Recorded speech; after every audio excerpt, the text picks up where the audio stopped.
जय हिंद दोस्तों। कैसे हैं आप लोग? आशा करता हूं आप सभी अच्छे होंगे। दोस्तों, जिस वैकेंसी का इंतजार आप सभी को था वो वैकेंसी फाइनली आउट हो चुकी है। ठीक है दोस्तों, आज की इस वीडियो में हम लोग बात करेंगे एसएससी जीडी भर्ती 2023-24 के बारे में।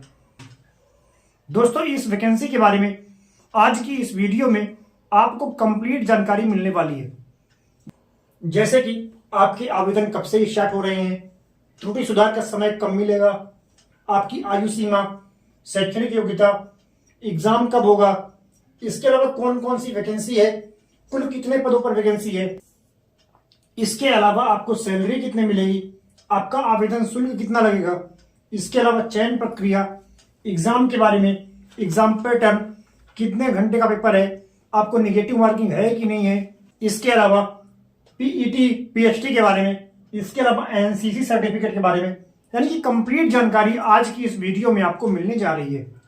तो वीडियो को बिना स्किप किए हुए लास्ट तक जरूर देखें, और अगर आप हमारे चैनल पर नए हैं तो चैनल को सब्सक्राइब कर लीजिए, साथ ही बेल वाला आइकन जरूर दबाइए ताकि जब भी हम वीडियो डालें तो आप तक नोटिफिकेशन सबसे पहले पहुंचे। तो आइए स्टार्ट करते हैं।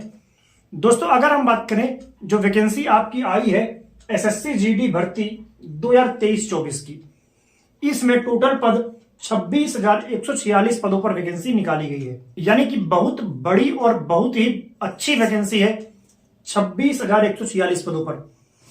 और अक्सर इस मामले में देखा गया है कि कई बार वैकेंसी जारी होने के बाद बढ़ी हुई है, तो आप इससे ज्यादा ही वैकेंसी मानिए।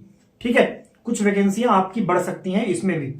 ठीक है, अगर हम बात करें इस वैकेंसी के बारे में आगे, तो आपके जो आवेदन स्टार्ट हो रहे हैं वो 24 नवंबर से 31 दिसंबर तक, यानी कि आपके फॉर्म फिलअप स्टार्ट हो चुके हैं। आप 31 दिसंबर तक इसके लिए ऑनलाइन आवेदन कर सकते हैं। ठीक है, आपके फॉर्म फिलअप स्टार्ट हो चुके हैं 24 तारीख से, आप 31 दिसंबर तक इसके लिए फॉर्म भर सकते हैं। अगर हम इसमें आगे बात करें कि अगर आपके फॉर्म भरने में कोई गलती हो जाती है तो उसको सुधारने का समय दिया गया है 4 जनवरी से। ठीक है, ये 4 जनवरी 2024 से 6 जनवरी 2024 तक आप फॉर्म में हुई गलती को सुधार सकते हैं। लेकिन आप कोशिश कीजिए कि आप एक ही बार में सही और अच्छे से फॉर्म भरें, उसमें कोई गलती ना होने पाए। ठीक है, लेकिन अगर गलती हो जाती है तो आपको 4 तारीख से 6 तारीख के बीच में उसको सुधारने का समय दिया गया है। ठीक है, अगर हम बात करें आयु सीमा की कि किस उम्र के बच्चे इस फॉर्म को भर सकते हैं, तो अगर आपकी उम्र 18 साल से 23 साल के बीच में है, ठीक है, अगर आपकी उम्र 18 साल से 23 साल के बीच में है तो आप इस फॉर्म को भर सकते हैं। लेकिन अगर आप एससी एसटी कैटेगरी से हैं तो आपको 5 साल की छूट मिलती है।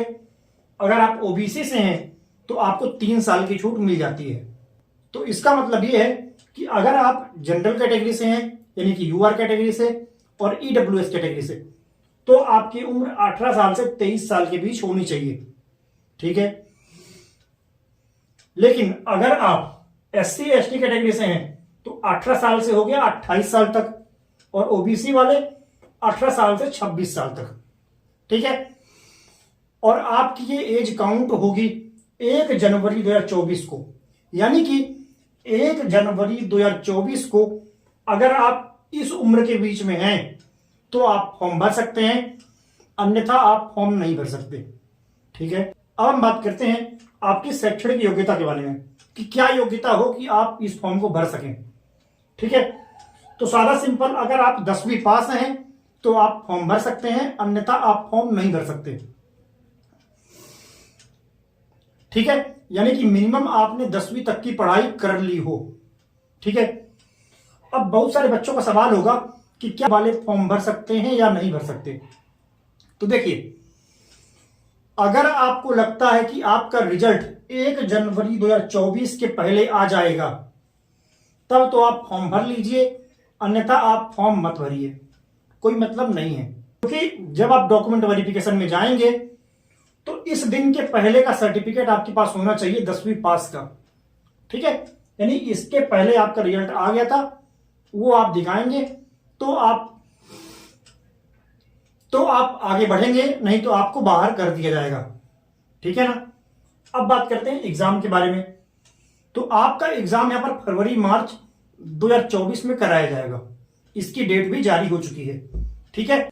तो अगर हम बात करें कि कौन कौन सी वैकेंसियां निकाली गई हैं, तो बीएसएफ में है, सीआईएसएफ में है, सीआरपीएफ में है, एसएसबी में है, आईटीबीपी में है, असम राइफल्स में है और एसएसएफ में है। ठीक है। बीएसएफ यानी कि बॉर्डर सिक्योरिटी फोर्स, सीआईएसएफ मतलब central industrial security force, CRPF यानी सेंट्रल रिजर्व पुलिस फोर्स,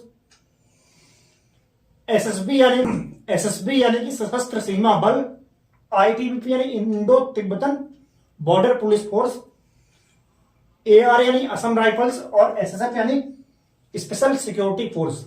ठीक है। तो बीएसएफ में 6174 पद, सीआईएसएफ में 11025 पद, सीआरपीएफ में 3337 पद, एसएसबी में 635 पोस्ट, आईटीबीपी में 3189 पोस्ट, असम राइफल में 1490 पोस्ट, एसएसएफ में 296 पोस्ट। तो टोटल जो आपकी वैकेंसी है 26,146 पदों पर निकाली गई है। इसमें मेल के 23,347 पद हैं और फीमेल के 2799 पदों पर वैकेंसी निकाली गई है। ठीक है। अगर हम बात करें कि आपको इसमें सैलरी कितनी मिलेगी, तो आपको इसमें लगभग 34,000 के आसपास सैलरी मिलने वाली है। ठीक है। अगर हम बात करें आपका आवेदन शुल्क का, तो अगर आप यूआर कैटेगरी से हैं, ओबीसी कैटेगरी से हैं, ईडब्ल्यूएस कैटेगरी से हैं, तब तो आपको 100 रुपए पेमेंट करना है। ध्यान रखें कि केवल मेल वाले को। ठीक है। अगर आप मेल हैं किसके, यूआर के, ओबीसी के, ईडब्ल्यूएस के, तो 100 रुपए पेमेंट करना है।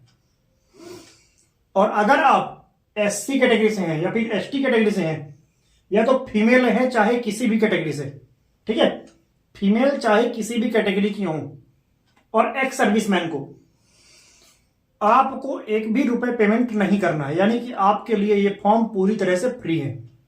ठीक है। पेमेंट किसको करना है, केवल यूआर, ओबीसी और ईडब्ल्यूएस के मेल कैंडिडेट को 100 रुपए पेमेंट करना है और किसी को पेमेंट नहीं करना है। ठीक। हम बात करते हैं चयन प्रक्रिया की।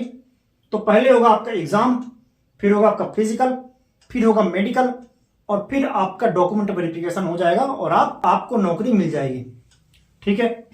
तो एग्जाम के बारे में बात करें तो मैथ के 20 क्वेश्चन आएंगे, रीजनिंग के 20 क्वेश्चन आएंगे, जीके के 20 क्वेश्चन आएंगे, हिंदी या फिर इंग्लिश के 20 क्वेश्चन आएंगे। ठीक है। एक क्वेश्चन यहां पर 2 मार्क्स का रहेगा। तो मैथ्स के 40 नंबर, रीजनिंग के 40 नंबर, जीके जीएस के 40 नंबर, हिंदी या फिर इंग्लिश के भी 40 नंबर। ठीक। आपको 1 घंटे यहां पर टाइम मिलेगा। तो आपको यहां पर 1 घंटे टाइम मिलेगा और 1/4 और 1/4 की निगेटिव मार्किंग है। यानी कि आपका 0.25 मार्क्स कटेगा अगर आप एक क्वेश्चन गलत करेंगे तो। ठीक है। यानी कि एक क्वेश्चन गलत करने पर आपका 0.25 मार्क्स, अगर आप 4 प्रश्न गलत करेंगे तो आपका 1 नंबर कटेगा। ठीक है। तो अगर हम बात करें फिजिकल के बारे में, तो अगर आप मेल कैंडिडेट हैं तो आपको 5 किलोमीटर की रनिंग करनी है 24 मिनट में। ठीक है। आपकी हाइट होनी चाहिए 170 सेंटीमीटर और चेस्ट आपका 80 सेंटीमीटर होना चाहिए और 5 सेंटीमीटर का आपका एक्सपेंशन यानी कि फूलना चाहिए। ठीक है। अगर आप फीमेल कैंडिडेट हैं तो आपको रनिंग करनी है 1.6 किलोमीटर की। आपको टाइम मिलेगा 8.5 मिनट, यानी कि 8 मिनट 30 सेकेंड। ठीक है। आपकी हाइट होनी चाहिए 157 सेंटीमीटर। ठीक है। और अगर आप लद्दाख के कैंडिडेट हैं, अगर आप लद्दाख से हैं तो मेल की जो रनिंग है 1.6 किलोमीटर की रनिंग कराई जाएगी 7 मिनट में। और अगर आप फीमेल कैंडिडेट हैं लद्दाख से तो आपको की 800 मीटर की रनिंग होगी और आपको 5 मिनट का टाइम मिलेगा। ठीक है।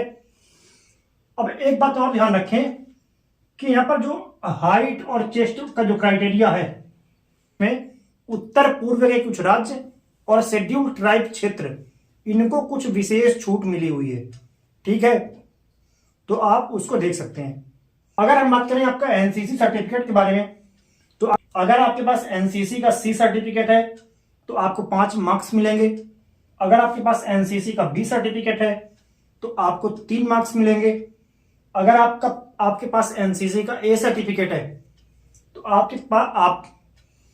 आपको 2 मार्क्स यहां पर मिलेंगे।